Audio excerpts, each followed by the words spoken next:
motema etondi sami naposa na yo aba papa molimo nanga ezoganga koluka yo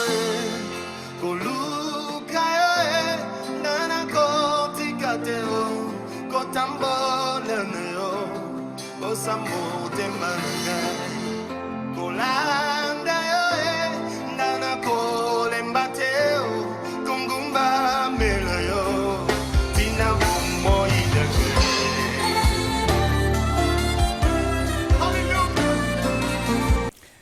Bien-aimés, nous voulons rendre grâce au Seigneur de ce qu'il a permis encore une fois que nous puissions être là et qu'ensemble nous puissions continuer cet enseignement sur le cœur de l'homme. Et nous sommes en train de voir dans la parole de Dieu ce que le Seigneur attend de nous. Souvent, nous partons à l'église pour adorer, pour louer, mais sans comprendre ce qu'est la volonté du Seigneur. La manière dont Dieu veut que nous puissions le servir, la manière dont Dieu veut que nous puissions l'adorer. C'est ainsi que le Seigneur a inspiré la parole pour que nous puissions avoir la connaissance de ses pensées et de ses voies.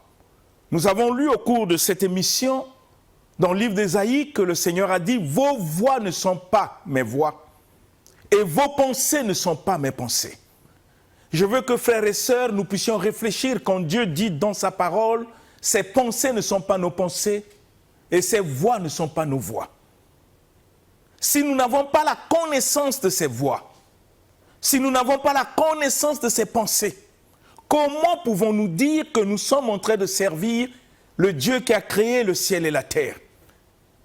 Le Seigneur lui-même dit dans sa parole « Mon peuple périt parce qu'il lui manque la connaissance. » Nous avons besoin de la connaissance des voix de Dieu et de ses pensées pour que nous puissions le servir non sur la base de nos pensées, que nous puissions le servir sur la base de ses pensées, de ses voix. Rappelez-vous de ce que le Seigneur Jésus a dit à ses apôtres. Enseignez-leur à observer tout ce que moi, je vous ai prescrit. C'est dans ces enseignements que nous pouvons comprendre ce que Dieu attend de nous et comment nous pouvons le servir. Si notre cœur est disponible et disposé à se soumettre à la manière dont Dieu veut que les hommes puissent le servir dans son Église.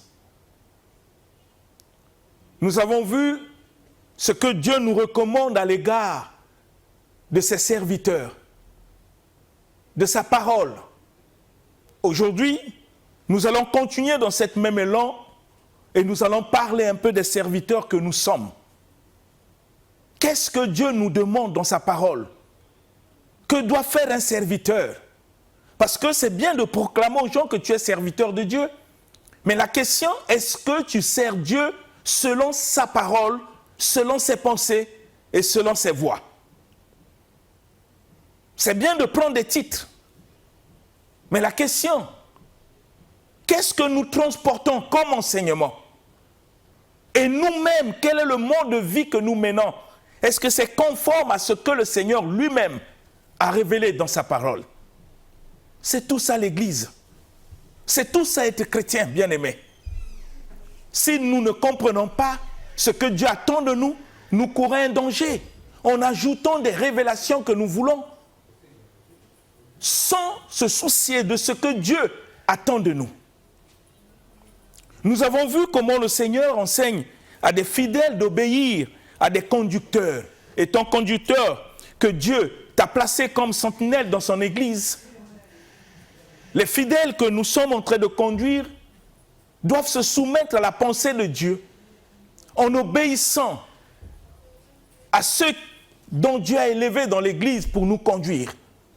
Mais maintenant, nous qui sommes appelés à conduire les brebis, nous qui sommes appelés à servir Dieu, à enseigner, qu'est-ce que Dieu attend de nous? Qu'est-ce que le Seigneur enseigne dans sa parole? C'est la connaissance de ce que Dieu attend de nous qui peut rassurer notre cœur que nous sommes en train de servir celui qui a créé le ciel et la terre. Nous allons lire le livre de 1 Pierre, chapitre 5, le verset 1 à 4, pour comprendre ensemble ce que le Seigneur recommande par les apôtres, ce qu'un serviteur doit être au milieu du peuple auquel il conduit. 1 Pierre, chapitre 5, versets 1 à 4, si on peut nous faire la lecture. 1 Pierre, chapitre 5, du verset 1 au verset 4, dans la version Louis II, nous lisons au nom du Seigneur Jésus-Christ. Amen. Au verset 1, Dieu dit, « Voici les exhortations que j'adresse aux anciens qui sont parmi vous. Moi, ancien comme eux, témoin des souffrances de Christ et participant de la gloire qui doit être manifestée. Paissez le troupeau de Dieu qui est sous votre garde, non par contrainte, mais volontairement, selon Dieu. Non pour un gain sordide, mais avec dévouement. Non comme dominant sur eux, sur ceux qui vous sont échus en partage, mais en étant les modèles du troupeau. Et lorsque le souverain pasteur paraîtra, vous obtiendrez la couronne incorruptible de la gloire. Amen. Amen. Bien-aimés, nous comprenons la parole du Seigneur. C'est dans cet état de cœur que nous devons le servir conformément à ses voies, à ses pensées telles qu'il a révélées dans sa parole. Mais malheureusement, parfois nous sommes loin de ce que le Seigneur attend de nous. Et pourtant, il a tout dit dans la parole. Et il faut que mon cœur accepte ses exigences pour que je puisse le servir selon sa volonté. Aujourd'hui, nous cherchons la gloire. Aujourd'hui, nous cherchons à être connus. Aujourd'hui, nous créons toute forme de formule pour qu'on sache que nous existons. Mais nous n'arrivons pas à être ce que Dieu attend de nous pour que par le Seigneur, nous puissions être connus et que la connaissance que les gens ont de nous puisse glorifier le nom de Dieu par le mode de vie que nous menons, qui est conforme à sa parole. Qu'est-ce que le Seigneur attend de nous, étant que des pasteurs, des apôtres, attend de nous étant que des responsables? Et là, c'est l'apôtre Pierre qui nous exhorte, selon l'inspiration qu'il a reçue de Dieu, ce que nous devons être au sein de son Église. La Bible dit, voici l'exhortation que j'adresse aux anciens. Qu'on soit pasteur, qu'on soit apôtre, nous faisons partie de ce groupe que la parole appelle aussi ancien, parce que l'apôtre Pierre, étant apôtre, dit, moi ancien comme eux. Donc ce n'est pas parce qu'il est apôtre qu'il ne fait pas partie de ce collège des anciens. Oui, il fait partie du collège des anciens. Qu'est-ce que la Bible nous enseigne? Il dit, paissez le troupeau de Dieu. Nourrissez le troupeau de Dieu auquel nous avons la responsabilité. Nous devons les nourrir. Mais on ne peut pas nourrir les troupeaux de Dieu avec un évangile qui n'est pas conforme à ce que le Seigneur a laissé. Nous venons de lire quelque chose au début que Dieu a dit, enseignez-leur à observer tout ce que moi je vous ai prescrit. Ça, c'est la nourriture des fils et des filles de Dieu auxquels toi et moi qui sommes appelés à les nourrir. Nous ne devons pas les nourrir avec nos philosophies, mais avec ce que le Seigneur lui-même a laissé pour son Église. C'est ainsi que l'apôtre Pierre nous exhorte pour nous dire que nous devons nourrir les enfants de Dieu qui sont sous notre garde. Mais on ne le nourrit pas avec des philosophies comme je venais de le dire, avec des enseignements qui ne sont pas conformes à ce que le Seigneur a laissé. Si je n'ai pas la connaissance de l'évangile tel que le Seigneur l'a laissé, comment je peux nourrir les troupeaux de Dieu? Parce que je ne suis pas responsable des brebis. Je suis que simple sentinelle, celui que Dieu a établi pour veiller sur les âmes auxquelles Christ a payé de sa vie sur la croix. Je ne dois pas amener mes philosophies, mon intelligence, ce que j'ai appris. Je dois enseigner ce que le Seigneur Jésus a laissé pour son Église afin de nourrir ses brebis. C'est ainsi que l'apôtre inspiré nous dit, nous devons paître les troupeaux, les nourrir. Les troupeaux qu'on a mis sous notre garde, nous sommes que des sentinelles qui veillent sur les troupeaux d'autrui dont le propriétaire de ces troupeaux s'appelle Jésus-Christ. La Bible nous dit, et quand nous sommes en train de nourrir les troupeaux bien-aimés, on ne doit pas le faire par contrainte. Ce n'est pas une contrainte, c'est une responsabilité devant le Seigneur. Comme disait l'apôtre Paul, que malheur à moi si je ne fais pas ce que Dieu attend de moi. Malheur à moi si je ne prêche pas l'évangile. On ne le fait pas par contrainte. On impose un certain nombre de choses aux troupeaux pour qu'on vienne prêcher, pour qu'on puisse donner des enseignements. Aujourd'hui, il y a tellement de déviances au sein de l'Église même du Seigneur. Parfois, on peut dire aux troupeaux, si vous ne me bénissez pas, je ne dois pas vous enseigner. Ça devient une contrainte. Et tant que la parole dit le contraire, nous devons le faire sans contrainte. Parce que celui qui nous a établis, ce n'est pas des brebis, ce n'est pas le troupeau que nous conduisons. Celui qui nous a établis s'appelle Jésus-Christ. Nous dépendons de lui. Les brebis ont une responsabilité qui ne vient pas de nous, telle que Dieu l'a révélée dans sa parole. Il y a une part de responsabilité des troupeaux, il y a une part de responsabilité de ceux qui conduisent les troupeaux. Chacun doit assumer les responsabilités telles que le Seigneur l'a révélées dans sa parole. Nous n'avons pas à ajouter ni à retrancher. Nous n'avons pas à servir les brebis. Par contrainte, c'est une responsabilité auquel nous avons accepté et c'est même une grâce que le Seigneur Jésus-Christ puisse nous associer dans la garde des troupeaux que lui, il a payé de son sang sur la croix. Nous ne devons pas le faire par contrainte, mais nous devons le faire volontairement. Accepter avec amour de nourrir ces troupeaux. Voilà ce que Dieu attend de nous, les serviteurs. Voilà ce que Dieu attend de nous, les Éphésiens. La Bible dit que nous devons le faire volontairement, selon Dieu. Et j'insiste sur ça. Pas selon nous, selon Dieu. Nous devons nourrir les troupeaux de Dieu, selon Dieu.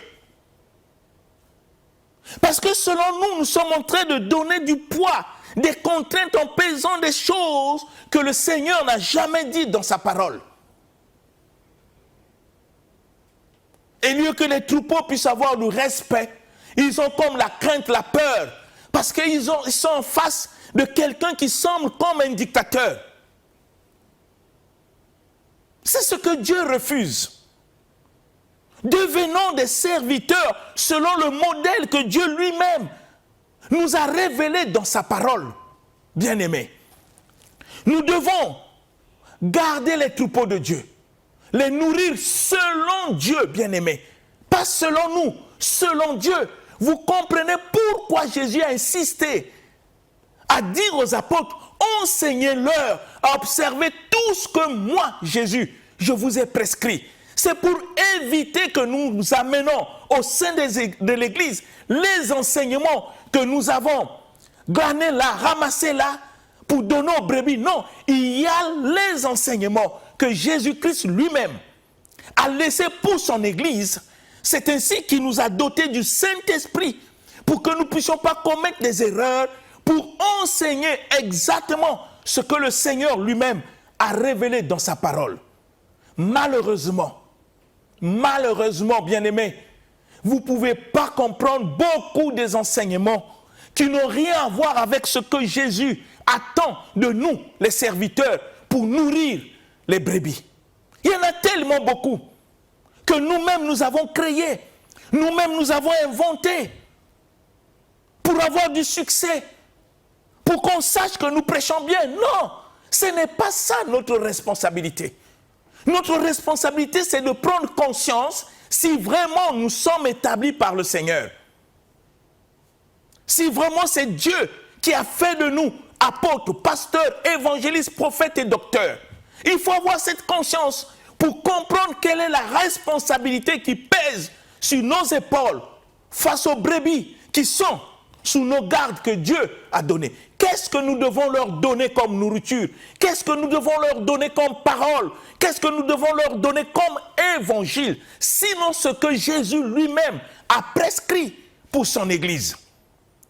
Mais il faut que j'ai la connaissance de ce que le Seigneur a prescrit. Et Dieu ne l'a pas caché. Il l'a révélé dans sa parole. Et le Saint-Esprit est là pour nous aider à comprendre l'esprit de la pensée, de l'enseignement que le Seigneur a laissé pour son Église. Nous ne devons pas le faire par contrainte. Non, bien-aimés, mais volontairement, selon Dieu. Et la parole dit, et non pour un gain sordide. On ne doit pas le faire pour l'argent. Nous ne devons pas penser que prêcher l'évangile, c'est un moyen de s'enrichir. Ça ne vient pas de Dieu. Je ne peux pas faire des calculs pour prêcher l'évangile, pour savoir qu'est-ce que je gagne là-dedans. Ça ne doit pas passer dans mon cœur. Je dois le faire volontairement, en sachant que c'est le Seigneur Jésus qui m'a établi. Et c'est lui qui prend soin de moi. On ne doit pas prêcher l'évangile pour des gains sordides. Non, bien-aimés. Ça, l'évangile nous interdit. C'est ce que Dieu a établi dans son Église. De la même manière que Dieu demande aux brebis de se soumettre au conducteur, de la même manière que Dieu demande au conducteur de nourrir les brebis sans contrainte, volontairement, selon Dieu, non pour un gain sordide. En pensant que la foi en Dieu, c'est un moyen de s'enrichir. En étant pasteur, en étant apôtre, nous pensons que par ces titres, nous pouvons faire beaucoup d'argent. Ça, ce n'est pas l'évangile de Dieu, bien-aimés. Notre mission n'est pas de devenir riche. Dieu peut faire de nous riches, mais pas par la manière dont nous faisons nous-mêmes, en faisant des calculs. C'est ce qui fait que, bien-aimés, que tout se repose sur l'argent. Tout se repose sur l'argent. Et tant que le Seigneur nous dit dans sa parole, vous avez reçu gratuitement, donné gratuitement. Tout se termine pour l'argent. Nous pouvons faire des conférences, mais qu'est-ce qui est caché derrière? Si les conférences que nous faisons deviennent un moyen de s'enrichir, après avoir donné un certain nombre de révélations des paroles, et que nous commençons à demander qui a 100 000, qui va être béni, qui a 200 000, qui a ceci, pour avoir des prières spéciales. Voyez que nous sortons même du cadre de ce que le Seigneur attend de nous. Nous sortons même de l'évangile, bien-aimés. C'est comme si nous voulons faire du ministère que Dieu nous a donné par sa grâce un moyen de s'enrichir. C'est ainsi que le Seigneur nous dit, nous ne devons pas prêcher pour un gain sordide. Non, bien-aimé. Si Dieu veut te rendre riche, si Dieu veut me rendre riche, il sait comment le faire. Mais dans notre tête, nous ne devons pas penser que prêcher l'évangile, enseigner, nourrir les enfants de Dieu, c'est un moyen pour nous de s'enrichir. Ce n'est pas ce que le Seigneur a recommandé dans sa parole. Non pas pour un gain sordide, mais avec dévouement. Nous devons être dévoués pour la cause de l'évangile. Avoir le souci de former, d'enseigner, afin que le Seigneur, seul par le Saint-Esprit, par l'évangile que nous prêchons, puisse transformer les vies. C'est ça la mission. Nous pouvons penser que dans notre église, que nous avons beaucoup des âmes. Nous avons 3000 âmes, 10 000 âmes. Oui, c'est bien. Mais les âmes de quelle qualité? Quel est le fond du cœur des âmes auxquelles nous pouvons nous glorifier? Quel est le fond de leur cœur? Qu'est-ce que nous enseignons pour les amener à être transformés tel que Dieu le veut par l'évangile? Là où le péché les a déformés, l'évangile vient pour les transformer, pour que par leur vie, qu'il y ait l'impact. Bien-aimé, l'impact dans la vie chrétienne ne se fait pas seulement par des miracles ou par des témoignages. Parce que nous pouvons trouver des miracles même chez les magiciens. Nous pouvons trouver des miracles même chez les faux prophètes. Le Seigneur Jésus lui-même a dit, le faux prophète est capable de faire des grands prodiges et des grands miracles dans le but de séduire. Donc les miracles ne sont pas propres à Dieu seul. Rappelez-vous de la ville de Samarie. Il y avait quelqu'un qui s'appelait Simon le magicien. Il a fait des miracles extraordinaires. Ça a attiré même l'étonnement de ce peuple. Au point où ils ont même crié, ça c'est la puissance de Dieu. L'impact de l'évangile, ce n'est pas seulement les miracles. C'est la qualité de vie que nous menons dans nos familles. Il faut que ceux qui nous ont connus puissent être impactés par la qualité de vie que nous avons reçue de l'évangile. Mais la mission est donnée aux serviteurs de Dieu que nous sommes pour paître le troupeau de Dieu. Selon l'évangile que le Seigneur Jésus-Christ a laissé pour son Église. Comme je l'ai dit, l'évangile ne doit pas être un moyen de s'enrichir, bien-aimé. La richesse, on peut l'avoir de plusieurs manières. Tu peux aller travailler, tu peux faire des champs, tu peux vendre, faire tout ce que tu veux, tu auras l'argent. L'évangile n'est pas moyen de s'enrichir. Mais ceux qui ne prient pas, qui sont des milliardaires, comment ils ont fait pour devenir riches? Ceux qui sont dans les sciences occultes, comment ils ont fait pour devenir riches? Mais tant que chrétiens, tant que serviteurs de Dieu, nous ne devons pas profiter du nom de Jésus ou de l'évangile pour s'enrichir, tel que nous le voyons aujourd'hui.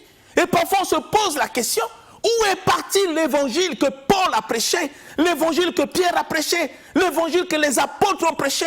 Parce que tout aujourd'hui se centre sur l'argent, sur la prospérité. Nous avons oublié le premier message de l'évangile, mais c'est la responsabilité de nous, les serviteurs. Rappelez-vous de ce que l'apôtre Pierre a dit le jour de la Pentecôte. Il a prêché l'évangile. Non pour un gain sordide, pour montrer aux gens le vrai chemin du salut par rapport à l'œuvre que Jésus-Christ a accomplie sur la croix. Rappelez-vous le jour de la Pentecôte, comment l'apôtre Pierre a prêché. Il y a eu 3000 personnes qui ont eu le cœur touché. Ils ont dit à Pierre, que ferons-nous? Pierre ne leur a pas dit, si quelqu'un a 100 000 peut donner, Dieu va multiplier. Non. Ils avaient le cœur touché, bien-aimés. Mais Pierre leur a mené sur l'évangile que le Seigneur Jésus a laissé pour son Église. Il dit, répentez-vous. Répentez-vous. Et nous savons que la repentance, c'est une décision de changer. Une décision de changer pour suivre le Seigneur. Parce que si nos églises, les églises auxquelles Dieu nous a établis comme des sentinelles, si ce n'est pas composé par des fidèles repentis, mais nous n'avons pas une église. On a comme un groupe de musique, comme mutuelle, parce que l'église doit être composée de repentis, des personnes qui ont pris conscience, qui ont pris des décisions de changer, afin de vivre la vie que Dieu nous communique par sa parole. Cette vie que le Seigneur Jésus a acquis sur la croix par sa mort en versant son sang. Et c'est ce que l'apôtre Pierre a fait le jour de la Pentecôte. Répentez-vous et que chacun de vous confesse les péchés. Alors vous allez recevoir. Mais cet évangile n'est plus prêché. Cet évangile n'est plus enseigné. Quel est l'évangile qui est enseigné dans nos églises? La prospérité, les visas, les mariages, les voitures. Et parfois on veut même concurrencer les gens du monde. Bien-aimés, est-ce que Dieu nous a appelés pour ça? On n'est pas contre la richesse. Dieu peut rendre quelqu'un riche. Dieu peut te donner des voitures. Dieu peut te donner des voyages. Dieu peut faire tout cela. Est-ce que c'est ça ce qui va t'amener au ciel? Si avoir la voiture, être marié, montre à suffisance que tu as Dieu. Mais les païens qui se marient sans Dieu, les païens qui ont la voiture, les païens qui ont des maisons, ils sont qui? Nous ne pouvons pas amener Dieu à ce niveau. Ce sont des accessoires. Parce que le Seigneur est clair dans l'évangile. Tu peux avoir toutes ces choses, mais si au dernier jour tu perds ton âme, ça servira à quoi?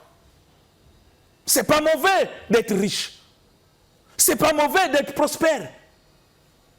Mais si tu n'es pas converti, si tu t'es pas repenti, si tu ne laisses pas la parole te transformer, et la mission est donnée aux serviteurs de Dieu que nous sommes. Qu'est-ce que nous enseignons dans nos églises? Et tant que le Seigneur Jésus demande aux serviteurs de enseigner, enseignez-leur. Le ministère est donné pour enseigner. Dans l'enseignement, il y a la formation. On est en train de montrer aux gens le chemin, ce qu'ils doivent être, ce qu'ils doivent faire, la manière dont ils doivent prier, adorer, la manière dont ils doivent vivre selon Dieu, pas selon nos pensées. Pour que dans leur cœur, qu'ils puissent servir Dieu tel que Dieu le veut. Nous sommes que des porte-paroles du message que le Seigneur a établi. Il n'y a pas un autre message dans l'Église que le message que le Seigneur Jésus lui-même a laissé pour que nous puissions l'enseigner. Nous devons le faire volontairement, être dévoués à servir le Seigneur. Et Dieu va plus loin et dit non, comme en dominant sur eux. Nous ne devons pas mettre le poids de dominer les gens, leur imposer des choses. Bien aimé, le respect ne s'impose pas. Mais c'est notre manière d'être, de vivre qui peut attirer le respect des gens sur nous. Quand nous voulons imposer le respect, on devient comme un dictateur. Et c'est ce que le Seigneur dit dans sa parole. On ne domine pas. Il faut laisser les gens avec une liberté de choix, de détermination. Si leur cœur vraiment veut de Dieu, ils vivront comme Dieu le veut. C'est un problème du cœur, bien-aimé. Rappelez-vous de ce que Jésus a fait. Il a choisi ses apôtres. Et vous connaissez l'histoire de Judas. Quelles que soient les interprétations qu'on peut donner, mais prenons d'abord Judas étant que disciple. Quel était l'état de son cœur? Mais Jésus ne lui a pas imposé des choses. Jésus n'a pas cherché à dominer sur Judas. Mais il leur montrait la voie. Il leur enseignait des choses pour amener leur vie à être conforme à ce que Dieu veut. Parce que la parole que nous lisons dans la Bible, ce n'est pas une connaissance, bien-aimée. C'est une vie que Dieu veut voir être manifeste dans notre manière d'être. C'est ainsi que Jésus a dit, ne vous bornez pas à écouter, mais mettez en pratique, ça dit, vivez selon la parole. Mais la mission nous est donnée, nous, les serviteurs de Dieu, bien-aimés. Est-ce que c'est ce que nous faisons à l'église? Est-ce que nous enseignons des enfants de Dieu? Non en dominant sur eux. Non en dominant sur eux. Mais en étant les modèles. Voilà ce que le Seigneur nous demande. Et tant que serviteurs, nous devons être des modèles de ceux dont nous dirigeons. Chacun de nous doit faire des efforts. Quels que soient nos manquements, nous devons faire des efforts. Même l'apôtre Paul a fait des efforts. C'est ainsi qu'il a dit, je dois traiter durement mon corps. Il le faisait pour être un modèle. Pour qu'au dernier jour, que lui-même ne soit pas rejeté. Ça doit être dans la tête de tous les serviteurs de Dieu que nous sommes. Nous ne devons pas dominer sur les brebis, les enseigner par contrainte, Mais le Seigneur dit que nous devons être des modèles pour eux. Des modèles. Et chacun doit faire des efforts pour être un modèle de troupeau, en parole, en acte, en conduite, qui voient en nous le modèle. Comme l'apôtre Paul disait, soyez mes imitateurs, comme moi je suis du Seigneur. Et nous, étant que serviteurs, nous pouvons le dire à nos brebis, nous pouvons le dire aux troupeaux de Dieu, auxquels Dieu a mis sous notre garde pour dire, soyez mes imitateurs. Mais ils doivent nous imiter en quoi? C'est dans la pratique de la parole, dans notre vie quotidienne. C'est l'effort que chacun doit faire, bien-aimé. On ne peut pas venir à l'église et monter devant la chaire pour exhiber nos richesses, nos chaussures, les prix des habits, parler de nos voyages, ce que Dieu fait. Non, on est dans la chair pour prêcher l'évangile, pour dire aux brebis ce que le Seigneur veut qu'ils puissent entendre.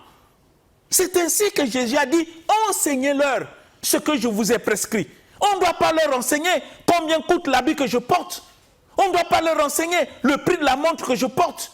On ne doit pas leur enseigner la marque de chaussures que je porte. Non, bien-aimés, sortons dans ces petites choses pour prêcher l'évangile dans l'église du Seigneur. Afin de nourrir ces brebis selon la volonté de Dieu, parce que c'est de notre responsabilité. Si vraiment nous sommes appelés de Dieu. Et le Seigneur dit, si nous étant que serviteurs, nous faisons des choses telles que Dieu lui-même l'a révélé dans sa parole, il y a une récompense. Le verset 4 dit, et lorsque le souverain pasteur, le véritable, parce que nous sommes que comme c'est une conjonction de comparaison. En réalité, le vrai pasteur, c'est Jésus. Le vrai apôtre, c'est Jésus. Le vrai prophète, c'est Jésus. Le vrai docteur, c'est Jésus. Le vrai évangéliste, c'est Jésus. Il a pris une portion de ses responsabilités. Et tant que pasteur, évangéliste, apôtre, il nous a distribué pour que nous puissions être à mesure de faire la continuité du travail qu'il attend de nous envers ses brebis, que lui, il a racheté par son sang précieux sur la croix de Golgotha. Et quand il va apparaître, nous allons obtenir cette couronne en fonction de ce que nous avons fait, conforme à ce que lui, le Seigneur Jésus, attend de nous. Ça, c'est une recommandation que le Seigneur donne à ceux qui sont appelés à diriger. Parce que nous ne devons pas penser qu'il n'y a que des brebis qui doivent obéir à la parole, qui doivent faire ce que Dieu veut, que nous, qui sommes des responsables, des pasteurs, des apôtres, que nous ne pouvons pas obéir à la parole. Cette parole de Dieu, inspirée dans la Bible, lie les fidèles, lie aussi les serviteurs de Dieu que nous sommes. Ce n'est pas parce que Dieu a fait de moi pasteur, apôtre, que je suis sauvé. Il y a une responsabilité. L'apôtre Paul était clair que je dois traiter durement mon corps après avoir prêché aux autres et que moi-même je sois rejeté. C'est ainsi qu'il pouvait dire des langages clairs pour que nous comprenions le sens de la responsabilité auquel Dieu attend de nous étant que serviteurs de Dieu. Il dit, je ne fais aucun cas de ma vie comme si elle m'était précieuse, pourvu que je puisse accomplir ce que Dieu attend de moi. Nous devons réfléchir, bien-aimés. Parce que les brebis auxquelles nous dirigeons, ces âmes que nous dirigeons, deviennent que ce que nous leur disons. Et c'est si ce qu'on enseigne n'est pas conforme à ce que le Seigneur a laissé, ne soyez pas étonnés d'avoir dans nos églises des âmes qui peuvent se rebeller, des âmes qui n'ont pas une vie de Dieu.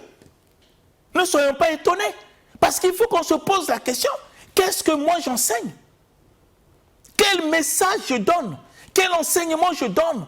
Est-ce que l'enseignement que je donne est conforme à ce que le Seigneur Jésus lui-même a recommandé pour que je puisse enseigner? Nous ne devons pas enseigner autre chose. Nous ne devons pas enseigner nos philosophies. Nous ne devons pas enseigner ce que nous avons étudié, parfois qui sont contraires à la parole du Seigneur. Nous devons enseigner ce que le Seigneur nous a laissé. Et le professeur par excellence qui peut nous conduire à saisir des vérités de ce que le Seigneur nous a laissé, s'appelle le Saint-Esprit. C'est ainsi que Jésus a dit, je vous donne le Saint-Esprit qui va vous conduire dans toute la vérité et qui va vous enseigner toutes choses. Afin que nous puissions être à la hauteur de donner aux âmes la nourriture au temps convenable, telle que Dieu le veut, pas des choses fabriquées, dans le but de soutirer l'argent, dans le but de s'enrichir. Non, nous n'enseignons pas pour un gain sordide. Dieu sait comment nous bénir. Il peut nous bénir par qui il le veut, parce qu'il est souverain. Mais le but d'enseigner, de prêcher l'évangile, n'est pas l'argent. On ne fait pas de l'évangile un moyen de s'enrichir, bien-aimés. Nous devons comprendre cela. Quand nous lisons le livre de Actes chapitre 2, Actes chapitre 2,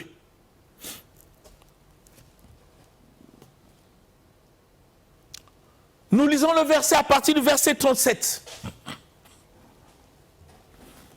37 jusqu'au verset 40. Que dit la parole?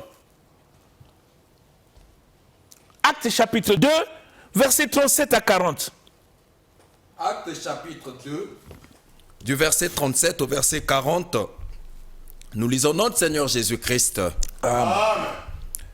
Après avoir entendu ce discours, ils eurent le cœur vivement touché et ils dirent à Pierre et aux autres apôtres, « Hommes frères, que ferons-nous » Pierre leur répondit, « Répentez-vous et que chacun de vous soit baptisé au nom de Jésus-Christ pour le pardon de vos péchés, et vous recevrez le don du Saint-Esprit. Car la promesse est pour vous, pour vos enfants et pour tous ceux qui sont au loin, en aussi grand nombre que le Seigneur notre Dieu les appellera. » Et par plusieurs autres paroles, il les conjurait et les exhortait, disant, « Sauvez-vous de cette génération perverse. » Amen. Amen. Voilà le message de l'évangile. Voilà ce que Pierre a prêché pour amener les âmes à prendre conscience de la génération perverse. Il leur enseignait la repentance, c'est une décision de changer pour suivre le Seigneur et le servir selon l'évangile. Il ne leur a pas montré autre chose, bien qu'ils avaient le cœur touché, bien-aimés. Nous allons revenir sur ça le mardi prochain. Et ensemble, nous allons comprendre ce qui est le message que le Seigneur a laissé pour son Église. Que ça puisse être ainsi. Et je veux que tu puisses réfléchir si ce que tu enseignes est vraiment l'évangile que Dieu a laissé pour son Église. Que ça soit ainsi au nom de Jésus-Christ. Amen. Amen. L'émission Parole de vie avec le pasteur Lévi Nikwe, chaque mardi à partir de 17h10 sur DRTV International. Papa, motema etondi sami naposa na yo aba papa